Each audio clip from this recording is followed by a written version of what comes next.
দিনভর অচল ঢাকা মেডিকেল। ডাক্তাররা কর্মসূচি অবরোধ করে হরতাল ডাকার পর আন্দোলনকারীদের সাথে আলোচনা করতে আসেন স্বাস্থ্য উপদেষ্টা নূরজাহান বেগম।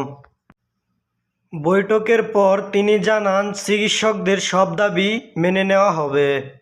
বিপত্তি বাধে এরপরে গণমাধ্যমের সাথে কথা বলেন আন্দোলনকারীরা জানান, পুরোপুরি স্থগিত হয়নি কর্মসূচি। যত ডাক্তার তত নিরাপত্তা কর্মীর ব্যবস্থা করার নিয়ে দাবি জানান আন্দোলনকারীরা। আমরা শুধু ডাক্তার না, রোগী নিহত হয়েছে, ডাক্তাররা মার খেয়েছে।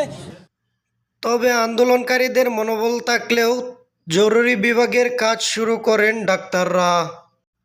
এর আগে রোববার সকাল থেকে ঢাকা মেডিকেলের সকল ব্যবস্থাপনা বন্ধ করে দেন ডাক্তাররা। এতে ভোগান্তিতে পড়েন রোগীরা। দূর দূরান্ত থেকে আসা রোগীরা চিকিৎসা না পেয়ে ফিরে যেতে হয়। রক্ত পড়তেছে আর দাঁড়াইতে পারতেছে না, অনেক অবস্থা অনেক খারাপ। আমি বারবার বলছি যে আমার রোগীর অবস্থা বেশি ভালো না, আপনারা দেখেন। এত কিছু সূত্রপাত হয় শনিবার থেকে। পরপর ঘটে 3টি অনির্মল কাণ্ড।